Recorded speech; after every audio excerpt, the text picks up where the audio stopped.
Il est 18h, bonjour et merci d'être avec nous pour cette nouvelle édition de votre journal. Au sommaire, nous découvrirons le nouvel internat du centre hospitalier départemental Vendée. D'une capacité de 60 places, il donnera, on l'espère, envie aux internes en médecine de rester exercés dans le département. Elle arrive dans le port de Saint-Gilles. La sardine de printemps était dignement fêtée ce week-end. Un événement à la fois festif et empli de traditions. Enfin, dans le registre du festif, difficile de faire mieux que la course de caisse à savon de la Bruffière ce dimanche. 48 bolides étaient en course dans une ambiance absolument survoltée. Nous en aurons un aperçu sur place. Mais on démarre ce journal avec un appel à témoins lancé aujourd'hui par les gendarmes de la section de recherche de Nantes. Karine Esquivillon, épouse Pial, âgée de 54 ans, a disparu depuis le 27 mars vers 16h30. Elle quittait sa résidence au lieu-dit La Malnou à Maché. Cette mère de 3 enfants, mince, aux cheveux bruns et frisés, a les yeux marrons. Elle porte un tatouage d'une longueur de 25 cm dans le bas des reins, représentant 7 fleurs de lys. Elle était, au moment de son départ, vêtue d'un pull gris, d'un pantalon et d'un manteau noir. Sa disparition a été signalée le 10 avril par un membre de sa famille. Une information judiciaire pour enlèvement et séquestration a été ouverte par le parquet de La Roche-sur-Yon. Si vous disposez d'informations, contactez le numéro vert gratuit 0800 877 668. Il est ouvert 24 heures sur 24. 4 ans après la fermeture du précédent pour cause de vétusté, le nouvel internat du centre hospitalier départemental Vendée ouvre ses portes. Composé de studios de 18 mètres carrés d'espace commun, il permet d'accueillir jusqu'à 60 internes en médecine, moyennant un loyer de 180 € par mois. Petit tour du propriétaire en compagnie d'Alix Lanos. Des studios neufs de 18 mètres carrés tout équipés, des salles communes confortables, des espaces de réunion. Tout ça a été très attendu par les internes du CHD de La Roche-sur-Yon, 4 ans après la destruction du précédent internat en raison de sa vétusté. 56 internes ont emménagé depuis quelques jours dans ce bâtiment de 60 places. Ils resteront le temps d'un semestre de stage. La médecine, c'est comme beaucoup de professions, un milieu qui fonctionne aussi avec un réseau. Et avoir un lieu qui permet de réunir toutes les spécialités, avoir aussi la possibilité d'avoir des chefs ou autres qui puissent venir au sein de ce bâtiment, ça peut permettre aussi de rencontrer davantage de monde et créer des affinités qui permettent plus tard de travailler ensemble encore plus, quoi. Et peut-être même de revenir travailler sur l'hôpital après leurs études.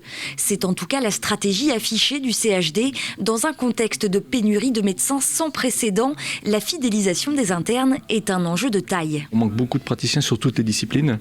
J'en citerai aucune parce qu'il n'y a aucune qui puisse dire on est suffisant. Donc l'intérêt, c'est de pouvoir se projeter aux internes et de dire ça serait bien un cadre de vie professionnelle et un cadre personnel à la fois sur La Roche-sur-Yon, parce qu'on a besoin de médecins sur La Roche-sur-Yon, mais sur toute la Vendée. Motiver les jeunes, c'est important. Alors, l'environnement et le cadre de vie, c'est pas l'unique élément d'attractivité, mais c'est quelque chose d'important parce que quand on se sent bien quelque part, on a envie d'y rester. En tout cas, si on s'y sent pas bien, on peut faire la meilleure activité, le meilleur travail du monde. Si le cadre de vie est pas agréable, les gens viendront pas. Donc. Pour 180 € par mois environ, les internes bénéficient donc d'un logement neuf, de qualité, à quelques minutes à pied du centre-ville de La Roche-sur-Yon, qu'ils pourront ainsi découvrir, peut-être apprécier et idéalement avoir envie d'y rester. Hier se tenait dans la majorité des communes la commémoration du 8 mai 1945, 78e anniversaire de la fin de la Seconde Guerre mondiale en Europe. La Roche-sur-Yon n'a évidemment pas fait exception à la règle. Levée des couleurs, dépôt de gerbes ou encore remise de médailles ont eu lieu en présence des associations d'anciens combattants, d'élus et du conseil municipal des jeunes. Le 8 mai, c'est également la date choisie pour dévoiler la statue de Jacques Chirac, place du quartier des Halles. Après quasiment 6 ans d'un chantier interminable, la place, désormais baptisée du nom de l'ancien chef d'État, vient en tout cas d'être livrée.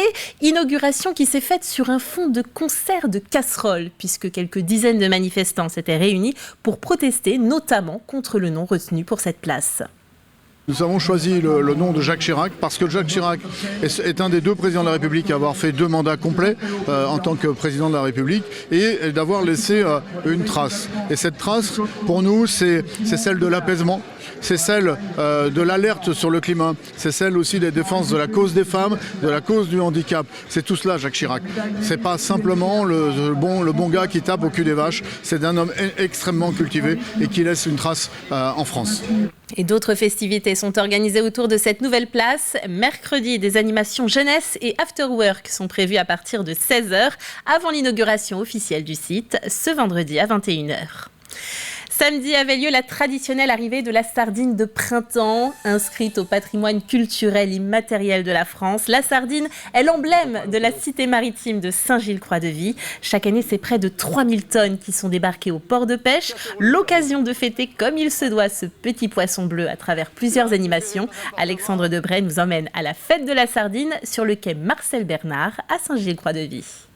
Allons à Saint-Gilles pêcher la sardine, pêcher le merle. Tout commence par une déambulation dans les rues de Saint-Gilles. Tenues et chants traditionnels sont sortis pour attirer le public devant le port. C'est très festif, et c'est un peu dans l'ADN de Saint-Gilles, il y a toujours plein d'animations. Les gens sont très sympas. Après la marche, 2 navires chargés de ce poisson bleu accostent pour remettre une partie de la cargaison à la confrérie de la sardine et un panier au maire.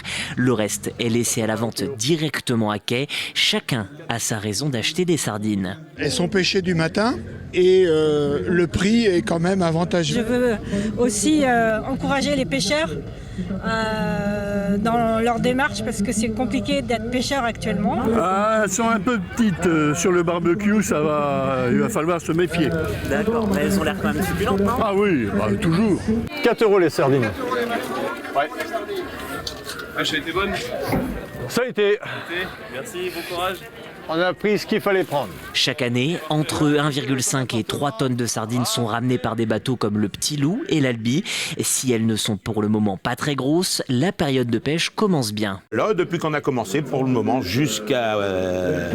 ça va, on en trouve du poisson.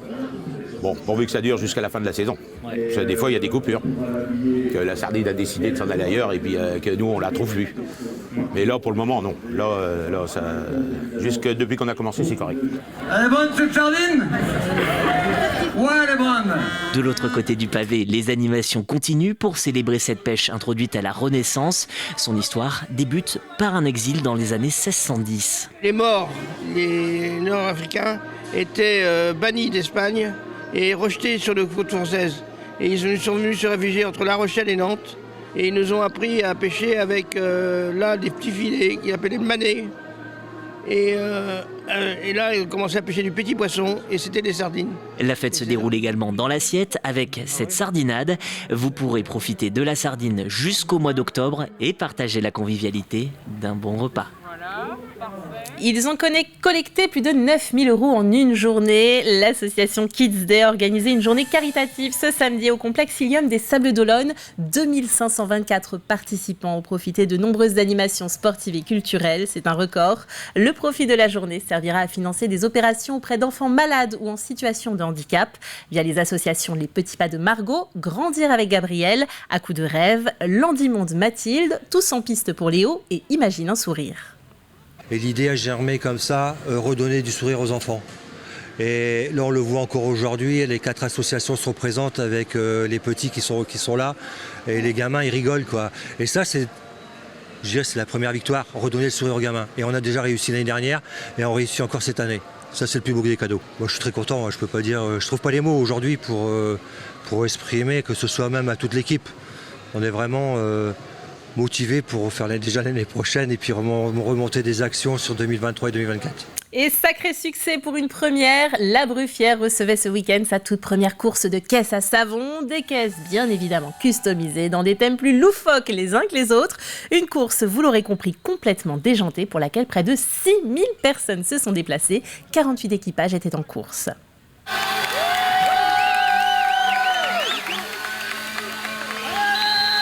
Quand Mad Max, les Dalton ou encore les personnages de Tintin se rencontrent.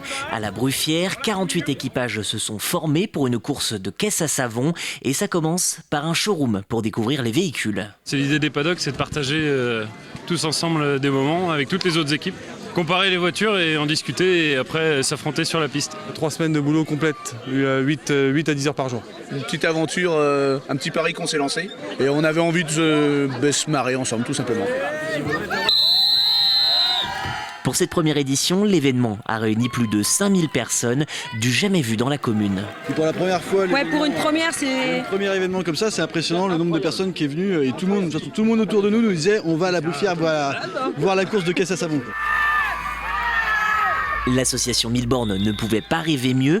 Outre les festivités, les organisateurs voulaient créer un événement caritatif. On a choisi l'association OSE, c'était l'objectif de choisir une association et c'est ce qu'on fera tous les 2 ans. C'est OSE parce qu'en fait OSE, on a une famille qui est concernée à la Bruffière. Et on s'est dit que tout de suite c'est ce qui nous est venu à l'esprit, de dire tiens on va faire ça pour OSE.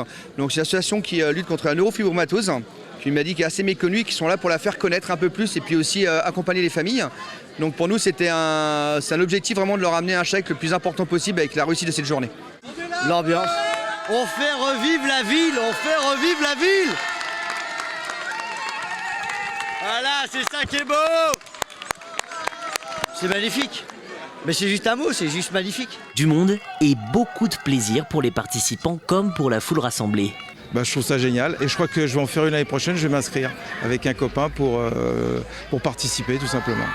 C'est très bien, ça donne la vie moi, à la commune. J'aime bien quand ils se prennent les murs, quand ils sont dirigés, j'aime bien le thème. La journée s'est achevée par la cérémonie des trophées, plus rapide, plus beau char et meilleure entreprise. De nombreux participants annoncent se représenter en 2025 sur la ligne de départ, en espérant qu'il n'y ait pas de casse.